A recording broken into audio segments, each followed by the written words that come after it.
잠시 후 10시부터 김호수 검찰총장 후보자에 대한 인사청문회가 국회에서 시작이 됩니다. 네, 지명 당시부터 논란이 일었던 정치 중립성 등을 두고 여야 간 치열한 공방이 예상이 되는데요.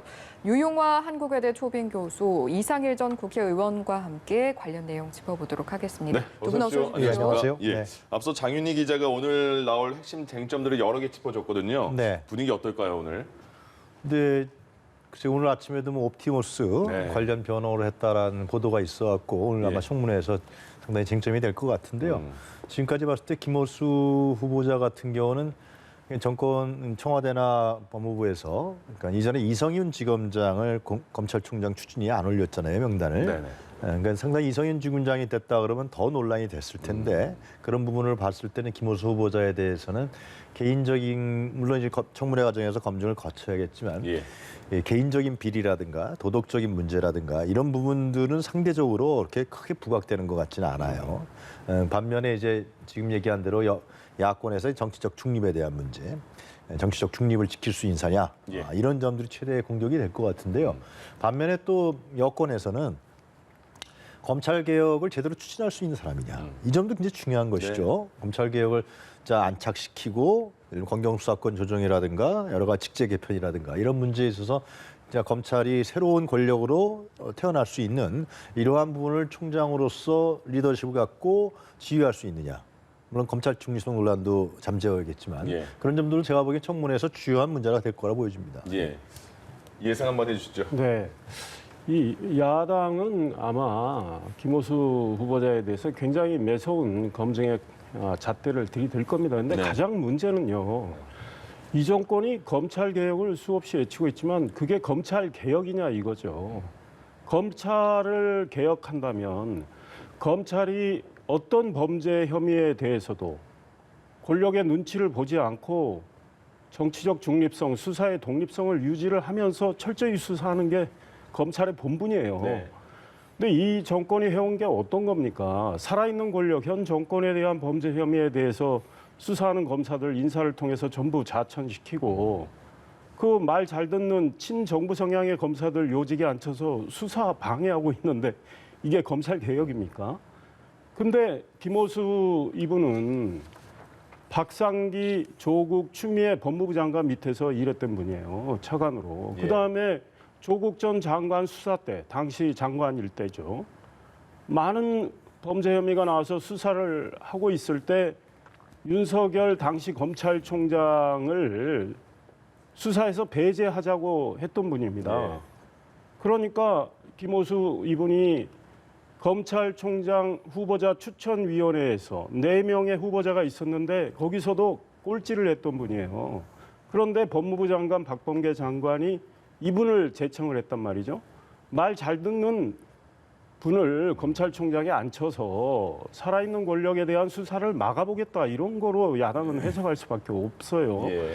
게다가 이제 개인적인 도덕성 문제도 있습니다. 정관 애우 해가지고 8개월 동안 2억 원 받은 문제. 로펌에서요. 네, 그렇습니다. 그 사건 수임을 22건을 했는데 라임 옵티머스 사건. 그러니까 이 펀드 사기가 있었는데 라임은 1조 5천억 원의 피해 규모입니다. 그다음에 옵티머스 5천억 원의 피해 규모. 피해자가 한 5천여 명 됩니다. 이 사건 수임을 소위 말해서 라임과 옵티머스 쪽, 그러니까 사기를 했던 쪽 수임을 맡았단 말이죠. 그런데 법무 차관할 때 이 사건이 진행되고 있어서 보고를 받았던 분이 또 이제 변호인으로 소위 말해서 옷을 벗고 나서 변호인으로 활동한 거. 예. 이거는 정말 도덕적인 문제가 있고요. 김학의 전 법무부 차관 불법 출금과 관련해서 지금 당시 이규원 검사 기소가 됐잖아요. 이성윤 서울중앙지검장도 기소가 됐습니다. 수사를 소위 방해하려고 했다는 이유로. 근데 이때 김호수 당시 법무부 차관이 긴급 출국 금지 승인을 했습니다. 이거 역시 지금 불법이라고 지적을 받고 있어요. 그래서 서면 조사까지 받았는데 네. 이런 분이 대한민국의 검찰총장이 되신다? 저는 정말 부적절하다고 생각하는데 아마 여당은 뭐 그대로 밀어붙일 거고 예. 문재인 대통령은 바로 제가 보기에는 임명할 겁니다. 청문 보고서 채택 요구 한 번 더 하고 네. 이제 임명을 하면 33번째인가요? 이렇게 야당이 반대하고 청문 보고서가 채택 안 됐는데 장관 급으로 임명된 분이 이제 33번째가 되는 상황인 것 같아요. 미리 보는 청문회 분위기를 쭉 말씀해 주셨네요. 예. 그좀 물론 청문회 과정에서 네. 이제 김호수 후보자가 어떻게 얘기를 할 것이고 또 여당과 야당의 국회의원들이 어떤 질의를 할 것이냐라는 것이 중요하겠지만 네. 지금 이제 우리 저 의원님께서 말씀하신 부분에 대해서 이제 다른 측면도 있어요. 네. 실제로요. 그러니까 지금 현재 검찰이야말로 이전 정권과 비교했을 때 정말 박근혜 정권과 이명박 정권과 비교했을 때 가장 살아있는 권력에 대해서 송곳 같은 칼날을 들이댄 권력 아니 검찰 아닙니까? 현직 법무부 장관을 수사를 해서 낙마시키고요. 그리고 울산 그 선거 사건이라든가 월성에서 청와대 관련자들을 피의자로 소환해서 조사하고 또 불구속 기소하고 역대 이런 정권이 있었나요? 예, 저는 전혀 없었다고 보여집니다. 예. 그만큼 검찰에 갖고 있는 어떤 그런 중립성이라든가 이런 부분에 대해서는 윤석열 총장 때 아주 꽃을 피웠죠. 최고의 꽃을 피운 검찰 아닌가요? 그래서 나온 것이 그런 부분이 너무 과도하다. 과도하니까 제3의 권력으로서 이 선출되지도 않은 권력이 마치 제3의 권력으로 기득권화되어 있는 권력으로 너무나 팽배하게 가고 있다. 그러니까 검찰 개혁이라는 문제가 나오고 예. 그래서 검찰 기득권 저항이라는 문제가 나왔단 말이죠. 배경이 네. 그렇다는 걸 말씀드리고요. 네. 그 윤석열 전 총장에 대한 배제다 이 부분도 이제 어느 언론이 보도를 하고 그 국회 법사위 열렸을 때 김호수 차관이 딱 나와서 이 문제에 대해서 그런 발언을 한 적은 없고요. 네, 물론 네. 청문회 과정에서 나오겠지만 그 부분에 대해서 자기가 우려스럽다. 현직 장관이 왔으니까 이 검찰과 법무부가 상당히 오해를 정치적으로 오해받을 수 있는 거 아니야 이런 발언을 하는 것 같고서 이제 지금 계속해서 그 윤석열 전 총장을 그 조국 수사하는데 배제시켰다. 윤석열 팀을 뭐 예, 이런 예. 얘기 물론 청문회 이제 그전 얘기 나오겠죠. 네. 그 외에도 지금 이제 수입료 문제 같은 경우도 결국은 그것은 정관예우 측면에서 봤을 때는 문제가 있죠. 근데 이제 그것이 연말은 맨날 출근했다는 거 아니에요? 그 법인의 네네. 회원인가요? 제가 정확한 이름 모르겠습니다. 출근해서 받은 것이 이제 2천에서 3천 사이인데 과거에 정관이후로 물러났던 안대희 전 대법관 후보자라든가 이런 사람들에 비해서는 그분들 엄청나게 받았다. 10몇 어떤 네. 사람은 100억 받았단 말이죠. 이름만 걸어놓고 한 사람들이란 말이죠. 이런 측면에 봤을 때는 상대적으로 약하다. 그러나 이제 분명히 또 짚어야 될 것은 정관예우라는 부분들은 그건 진짜 없어져야 될 부분이죠. 그런 네. 측면에서 이제 자기 입장을 얘기하고 있으니까요. 한번 청문회 과정을 보면서 제가 봤을 때는 오늘 청문회는 예. 이 정치적 중립성에 대한 논란과 검찰 개혁이라는 문제, 검찰 기득권이라는 문제 네. 이 부분이 팽배하게 부딪힐 테고 아마 이 문제는 대선까지 갈 것이기 때문에 여야가 한치 양보도 없을 거예요. 네. 예. 제가 좀 말씀드릴게요. 검찰 기득권이 뭔지 모르겠지만 예. 아니 검찰이 범죄 혐의가 있으면 철저히 수사하는 거 잘하는 거 아니에요? 윤석열 검찰총장이 그렇게 잘했기 때문에 이 정권에 소위 말해서 눈밖에 나서 직무 배제, 징계 추진당하고 법원에서 그게 부당하다고 했던 거 아닙니까? 이 살아있는 권력이 자기들의 범죄 혐의를 검찰이 수사하니까 윤석열 총장을 찍어내게 하려고 했던 거 아니에요? 그런데 과거에 말이죠. 김대중, 김영삼 두 분이 대통령 현직에 있을 때 예. 자식들 다 구속됐어요. 그때 자식들이 범죄 혐의가 있으니까 검찰이 구속한 겁니다. 현직 대통령이 그걸 막지를 않았어요. 그런데 이 정권은 왜 다 막으려고 하는 겁니까? 그다음에 말씀하셨지만 울산시장 선거 공작 사건 그거 수사 제대로 하지 못하도록 하기 위해서 얼마나 막았습니까? 그리고 그걸 겨우 기소를 했는데 일부만 관련자들 기소했죠. 지금 법원에서 1년 3, 4개월이 넘도록 재판 한번 제대로 안 열었어요. 김미리 판사가. 그리고 이제 막상 정식 재판 열리려고 하니까 병간했던 거 아닙니까? 이런 걸 국민들이 다 보고 있습니다. 이것이 제대로 된 검찰이고 제대로 된 법원이냐 이거죠.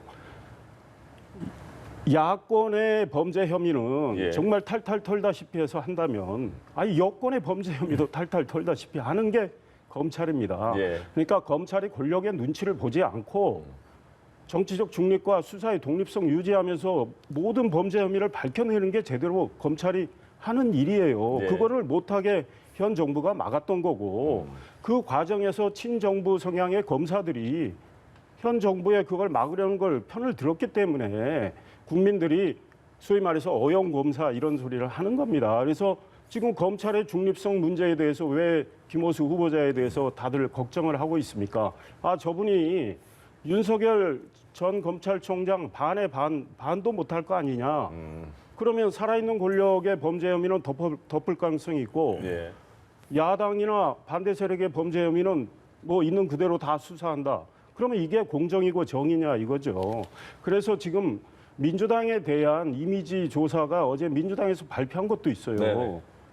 지금 우리 국민들이 특히 젊은 층이 민주당 하면 아니 내로남불 이런 이미지가 강해졌다고 평가하는 게 뭡니까? 신랄하게 평가했죠. 그러니까 예. 자기들 거는 다 덮고 남의 거는 정말 탈탈 턴다면 이게 어떻게 공정이고 정의냐 이런 문제 제기를 국민이 하고 있는 겁니다. 예, 일단 예. 정부가 막았다 검찰 수사를 이렇게 청문회 하기 전에 저희 둘이서 열띤 토론하는 것 같은데. 좋아요. 예열이 되고 있습니다. 예, 제가 예. 이상일 의원님의 좀 다른 측면을 예, 예. 시청자들이 보고 계시니까 다른 측면을 좀 지적하겠습니다. 네. 그러니까 그 지금 지적하신 측면에 있어서의 어떤 적절성도 분명히 있죠. 그 문제에 대해서 공감하는 국민도 있을 거라고 생각하는데 네. 그러나 이 검찰의 기득권이라는 것은 아까 DJ 정부, YS 정부 얘기하셨는데 DJ 정부 때부터 검찰 개혁하려고 그랬어요. 그런 민주화 이후에 그 전에는 실제로 검찰이 경찰보다 왜소했죠. 전두환 시절에는 이 검찰 치안본부가 훨씬 더 셌어요. 예? 검찰은 그냥 기소만 하는 집단이었어요. 근데 그 이후부터 민주화 이후부터 예를 들면 검찰이 나름대로의 자기 영역을 개척하면서 개척을 영역을 받으면서 그 영역이 권력화되고 비대화됐다는 건 누구나 부정할 수 없는 것이죠. 박근혜 정부 때도 그 검찰 개혁이라는 문제가 나왔고 안대희 그 당시에 그 캠프에 들어가서 안대희 씨도 그 문제에 대해서 논의할 정도였단 말이죠. 예. 그러니까 이 문제에 대해서는 오래된 부분들이고 이것이 이제 노무현 문재인 정부 때 검찰 개혁을 하려고 했다. 국민들이 요구 사항이었던 것이고 이런 새로운 다른 권력이 국민을 자꾸만 지배하려고 그러고 기득권을 한다는 건 당연히 꼭 개선하고 개혁해야 되는 문제가 있는 것이죠. 윤석열 전 총장 같은 경우도 예를 들면은 마치 뭐 정의에 뭐 이런 살아있는 분에 대해서 항거한 이런 사람이라는 측면이 뭐 언론이라는 데서 많이 부각시키고 있는 건 사실이지만 예. 그 반대 측면도 분명히 있죠. 최근에 검찰총장의 임기도 마치지 않고 나와서 지금 대선하겠다 안 하겠다 거의 뭐 지금 출마하겠다는 거 아닙니까? 이건 뭐예요? 결국은 검찰총장으로서의 당시 정치검찰 역할을 했다는 것이고 그리고 윤석열 전 총장은 야권에서도 인정하고 있지만 검찰 집단주의자의 대표적인 인물이거든요. 네. 검찰의 집단을 지키기 위해서 사실상 그렇게 한 것이지 과연 그분이 정말 우리 사회의 정의를 위해서는 그럼 과거 행적에 대해서 하나하나 꿰뚫어 보면 다른 얘기가 나올 수도 있단 말이죠. 예. 이런 측면도 분명히 존재하기 때문에 지금 검찰총장이라는 부분에 대한 청문회에 있어서도 검찰의 중립성 문제를 분명히 야권에서 따져야겠죠. 네. 그러나 또 검찰 개혁을 확실히 할 수 있는 인물이냐 이 문제에 대해서도 얘기를 해야 된다. 그 두 측면이 항상 있다는 것을 봐야 된다라고 말씀드리는 거죠. 예. 예, 예. 유용화 교수, 이상일 전 의원 두 분과도 여기서 인사드리도록 하겠습니다. 네. 두 분 고맙습니다. 예.